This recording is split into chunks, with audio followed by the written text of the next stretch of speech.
if someone tells you you have to run on a treadmill for an hour and you have to run relatively fast, but at the end you get a big reward, the vast majority of guys are going to be able to do that no matter how tired they are. But when they say you have to run on the treadmill and you don't know if you're getting off in 20 minutes or 2 hours or 2 days, that uncertainty will kill you. And the uncertainty can work the same way in the business, because you don't know when that success is coming. You don't know when you're going to be able to get off that treadmill and when you're going to be able to be comfortable. Okay, so what happens is a lot of guys end up quitting. The first sort of a red flag that comes up in a question like that is, the guy sounds relatively young, but he's already quit 2 businesses. Okay, for me, when I decide on something, I don't quit. I've had a couple business failures. One of those was when a partner hijacked the domain.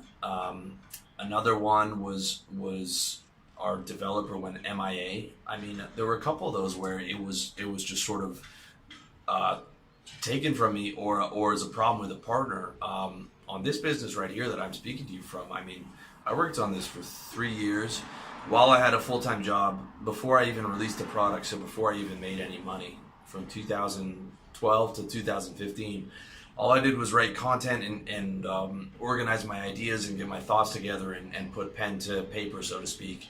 And I think I got on YouTube around the same time, maybe 2016 or 2015. So there wasn't even a thought of profitability for the first couple of years. I was just building traffic and building an audience, and I didn't care about profit because I was aiming, I'm aiming wide and I'm aiming big for this type of a business. And quitting to me is not an option. I think when you've quit 2 times already and you're relatively young, you either didn't do your research on the business or you gave up too early. Probably both.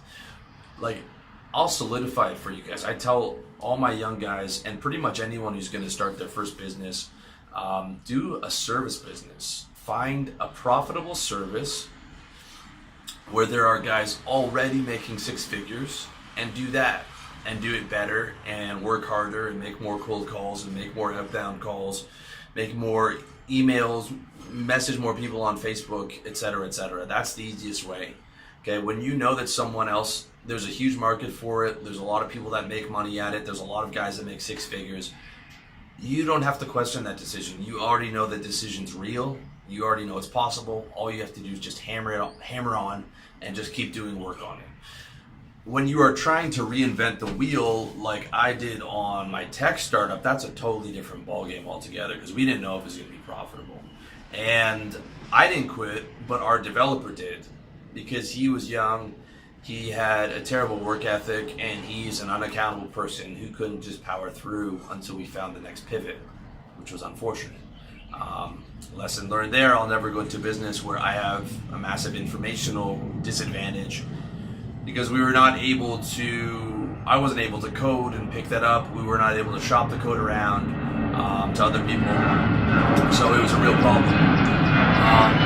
But if you really want to mitigate that, okay, find a service-based business that you already know is, there's success in there. If you're selling real estate, insurance, copywriting, personal training, life coaching, the list goes on and on. I've got a list of 31 service-based businesses on my website. They did a video on it too that you can look at. So I would suggest doing that, looking at those, making sure you're in the right industry. If you're trying to reinvent the wheel, it's a lot more difficult, and it's hard for me to say, as far as uncertainty goes, because you don't know if you're reinventing the wheel and there's no market for your product, you don't know if that's going to be profitable.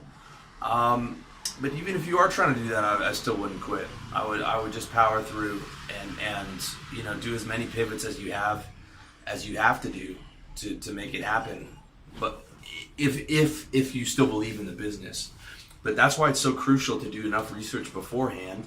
And if you're smart, you'll do the service business like I recommend, because I wasted a ton of my 20s, ton of money, ton of time trying to reinvent the wheel, trying to do difficult businesses that were beyond my capabilities. with bad business plans and all these different variables. So if you really want to mitigate that, just do the service business, and then just don't stop. Just don't ever quit.